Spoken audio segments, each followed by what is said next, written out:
की आवाज आपके साथ। नमस्कार, बीएनएन में आपका स्वागत है। मैं हूं कपिल देव पांडे। आइए देखते हैं भदोही की प्रमुख खबरें। बीएनएन टीवी, भदोही की आवाज आपके साथ। भदोही जिले में कोरोना योद्धाओं का सम्मान जारी है। देखते हैं यह रिपोर्ट। कालीन नगरी भदोही में divine life trust, press club, all India press reporter welfare association के संयुक्त तत्वावधान में मीडिया पार्टनर सर्कल और बीएनएन टीवी के साथ देवदर्शन टीवी की ओर से कोरोना योद्धाओं को सम्मानित किया जा रहा है। भाजपा जिला अध्यक्ष विनय श्रीवास्तव ने जेपी हॉस्पिटल के संस्थापक जनार्दन पांडे, डॉक्टर रत्नेश पांडे और वरिष्ठ पत्रकार बलराम दुबे को कोरोना योद्धा मान पत्र प्रदान कर सम्मानित किया।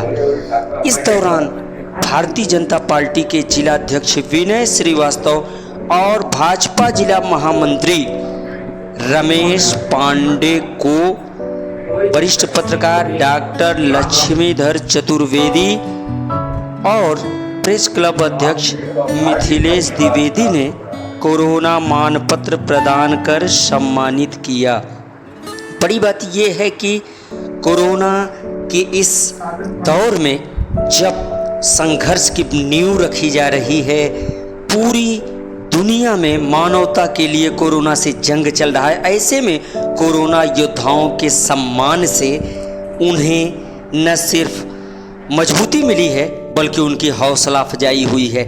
इसी कड़ी में सीएससी सुरियाओं के अधीक्षक डॉक्टर आरबी पाठक को बीएनएन टीवी के धीरज मिश्रा, मोनू, कपिल देव पांडे और टीम सर्कल के राजमणि पांडे ने प्रशस्ति पत्र देकर सम्मानित किया। इस दौरान भारतीय जनता पार्टी के जिला अध्यक्ष और जिला महामंत्री के साथ चिकित्सक ने क्या कहा, देखिए रिपोर्ट। विभाग स्वास्थ्य का लगातार इस विपत्ति में भी दरवाजे नाक करके आए हुए प्रवासियों का न सिर्फ स्वास्थ्य टेस्ट किया बल्कि मेरी सरकार ने उनको किट प्रदान किया, उनको 1000 रुपए दिए, उनको गांव में रहने में जो भी असुविधा हो रही है उस असुविधा में हम लोग भागीदार होकर उनकी अच्छी व्यवस्था हो सके, उन्हें फिर से नया रोजगार मिल सके, उनकी फिर से हम व्यवस्था कर सकें। हम इंतज़ार कर रहे हैं लॉकडाउन ऑफ होने का। लॉकडाउन ऑफ होगा, वो सारे 1 लाख प्रवासी जो हमारे अपने भाई हैं उनकी भी व्यवस्था हमारी सरकार स्वाभिमान भारत के तहत उनको अनाज देकर उनको भोजन प्रोवाइड कर रही है। प्रत्येक यूनिट भोजन प्रोवाइड कर रही है। जो प्रवासी आए हैं उनका कार्ड बनाया जा रहा है, उनके लिए आवास की भी सोच रखी जा रही है। उनके अच्छे प्रबंधन के लिए हम सब मिलकर काम करेंगे और लोकल और वोकल का जो फॉर्मेट है उसमें फिर वो प्रवासी गलीचे उद्योग को 4 विश्व में लगा देंगे, क्योंकि आने वाला समय जो हमारे लोकल उद्योग का कालीन का था वही प्रवासी उसको फिर जो छोड़ के चले गए थे वो आए हैं, फिर उसमें जाएंगे और हमारा गलीचा फिर पूरे विश्व में सर्वाधिक ऊंचाई पाएगा। 12,000 करोड़ रुपए का वो बिजनेस, मुझे विश्वास है अगले साल 1 लाख करोड़ तक पहुंचेगा, उन्हीं अपने भाइयों के दम पर। शेष नमस्कार। महामंत्री जी, क्या संदेश देना चाहेंगे कोरोना को लेकर इस जंग में?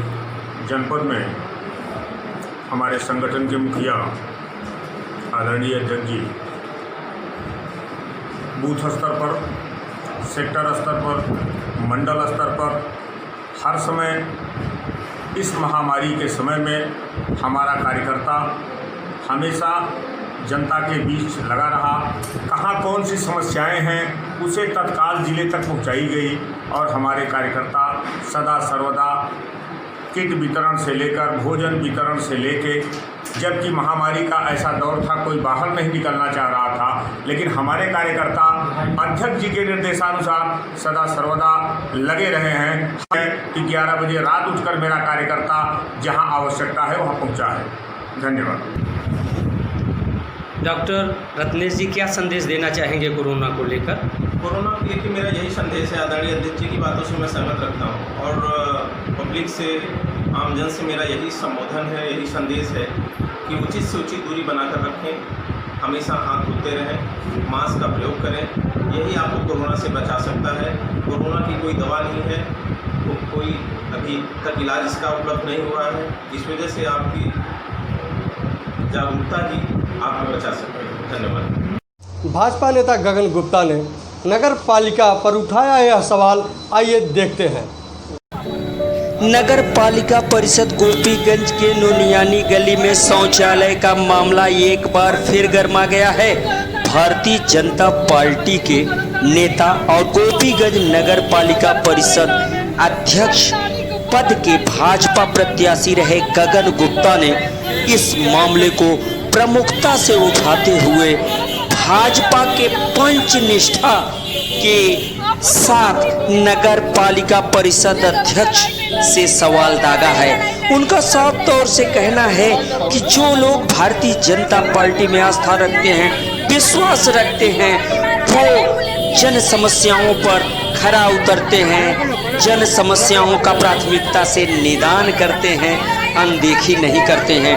भाजपा नेता ने और क्या कहा, उन्होंने क्या क्या सवाल उठाए हैं, देखिए BNN टीवी की खास रिपोर्ट। नमस्कार, मैं गगन कुमार गुप्ता, भारतीय जनता पार्टी का छोटा सा एक कार्यकर्ता हूं। मैं यहां पे 2017 में यहां पे प्रत्याशी रहा चेयरमैन पद का भारतीय जनता पार्टी से। यहां पे आजकल नगर पालिका का कुछ तांडव चल रहा है। नगर पालिका चेयरमैन एवं ईओ साहिबा द्वारा यहाँ गुंडागिर्दी दिख रही है मुझे। वार्ड नंबर 16, जिसे नोनियानी गली के रूप में जाना जाता है, वहाँ पे एक हमारे माननीय चेयरमैन साहब अवैध निर्माण कराना चाहते हैं, जो कि संविधान के विपरीत है। किसी भी गली में, किसी भी उसमें कोई भी कब्जा करना, ये कानूनन गलत होता है। 13 फुट का रास्ता है, वहाँ पे 8 फुट की शौचालय बनाने का उन्होंने प्रस्ताव रखा, जो कि एक राजनीतिक विद्वेष है उनका। उस वजह से वहाँ के नगर वालों की वजह से जो उनको वोट नहीं मिला वहाँ पे, इस वजह से उनका विद्वेष है। व्यक्तिगत विद्वेष होने के नाते वहाँ पे एक शौचालय का 8 फुट का खड़ा करना चाहते हैं। 8 फुट के शौचालय खड़ा हो जाने से कल अगर कोई दुर्घटना घटती है पीछे गली वालों के, तो एक एम्बुलेंस जाने तक की जगह नहीं बचेगी। मुझे समझ में नहीं आता कि आज वो कहते हैं कि मैं भारतीय जनता पार्टी का कार्यकर्ता हो चुका हूँ, लेकिन अगर भारतीय जनता पार्टी के कार्यकर्ता हैं तो भारतीय जनता पार्टी पंचनिष्ठा में विश्वास करने वाली पार्टी है। पंचनिष्ठा में दूसरी निष्ठा जो होती है वो है लोकतंत्र में विश्वास, जो कि मुझे समझ में नहीं आता। माननीय चेयरमैन साहब कहते हैं कि मैं भाजपा का हो चुका हूँ, लेकिन मैं कतई उसको नहीं मान सकता। क्यों? क्योंकि अगर वो भाजपा के हैं तो उनको पंचनिष्ठा पे विश्वास करना ही पड़ेगा। जो इंसान पंचनिष्ठा पे विश्वास नहीं करेगा वो भारतीय जनता पार्टी का नहीं हो सकता है। अगर आप भारतीय जनता पार्टी के हो तो आपको पंचनिष्ठा पढ़नी होगी। पंचनिष्ठा की दूसरी निष्ठा होती है लोकतंत्र में विश्वास, जो कि वहाँ के जनमानस के विरोध को देखते हुए उसके बावजूद वो उसमें शौचालय बनाने की जो जिद, उनकी व्यक्तिगत जिद है, ये निश्चित रूप से साबित करती है कि उनकी पंचनिष्ठा में कोई विश्वास नहीं है। धन्यवाद। औषधीय खेती के बारे में जाना जाएगा भदोही, क्या कह रहे हैं DFO, सुनिए। जनपद में वन विभाग द्वारा जो है औषधीय पौधों के रोपण को बढ़ावा देने का कार्यक्रम चलाया जा रहा है, और इस क्रम में जो है इस जनपद में नमामि गंगे योजना के अंतर्गत 7 नर्सरियां जो हैं किस्मों द्वारा स्थापित की गई हैं, और वो नर्सरियां जो हैं औराई विकास खंड में हैं, ज्ञानपुर में और डीह में हैं। तो इन नर्सरियों में खास लेमन ग्रास, पामा रोजा आदि प्रजातियां जो है तैयार की जा रही हैं, और इनको जुलाई की वर्षा काल में जो गंगा नदी के किनारे के गांव हैं और उनके जो किसानों की ऐसी ज़मीनें हैं जो खाली पड़ी हुई हैं, जिस पर कुछ हो नहीं रहा है, तो वहाँ पर इन प्रजातियों को रोपित करने की बात है। विशेष रूप से जो इसमें गांव चयन किए गए हैं वो गांव हैं आपके ये आपका दीघ ब्लॉक के गांव हैं वो, ये हाँ मैं बता रहा हूँ, एक मिनट। मरसड़ा, इनार गांव, श्रीनाथ पट्टी, सदाशिव पट्टी, जगापुर, तुलसी पट्टी, गोपालापुर, कलिंगरा आदि गाँव के लगभग 150 किसानों की 70-90 हेक्टेयर की ज़मीन में जो है ये वृक्षारोपण का कार्यक्रम जो है वन विभाग के सहयोग से और ये औषधि नर्सरियों के सहयोग से किया जाएगा। और इससे जो है पर्यावरण को भी फायदा होगा और किसानों की आय में भी आमदनी में भी। सर, औराई विकासखंड में कौन कौन से गांव हैं ज्ञानपुर विकासखंड में? देखिए, औराई विकास ज़्यादातर जो गांव हैं गंगा जी के किनारे के डीग ब्लॉक के गांव है, जिनमें कि ये कुछ गांव सर औराई विकासखंड के भी आते हैं गंगा जी? औराई में से अभी हम लोग नहीं हो पाए हैं, ज़्यादातर अभी हम लोग डीग ब्लॉक पर ही कंसंट्रेट कर रहे हैं। तो डीग ब्लॉक के गांव से ही हम लोग जो है, जो आपको भी मैंने गांव के नाम भी बताए हैं, तो उन गाँव में ही हम लोग प्रयास कर रहे हैं कि वहाँ ये सर उसका कुछ क्षेत्रफल होगा कि गंगा से कितनी इनकी दूरी होंगी इन गाँवों की? ये लगभग गंगा जी से 5 किलोमीटर के अंदर के सारे गांव हैं।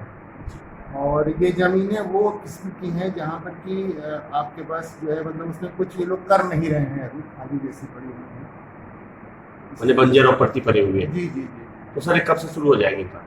ये जुलाई से शुरू करने की योजना है। अभी हम लोगों ने 2-3 दिन पहले इसके बारे में एक प्रशिक्षण का कार्यक्रम भी आयोजित किया था। जी। थोड़ा लॉकडाउन की वजह से कार्यक्रम हमारा थोड़ा उतना अच्छा नहीं चल पा रहा है, लेकिन ये जुलाई अगस्त तक प्रारंभ कर दिया जाएगा। थैंक यू सर, धन्यवाद।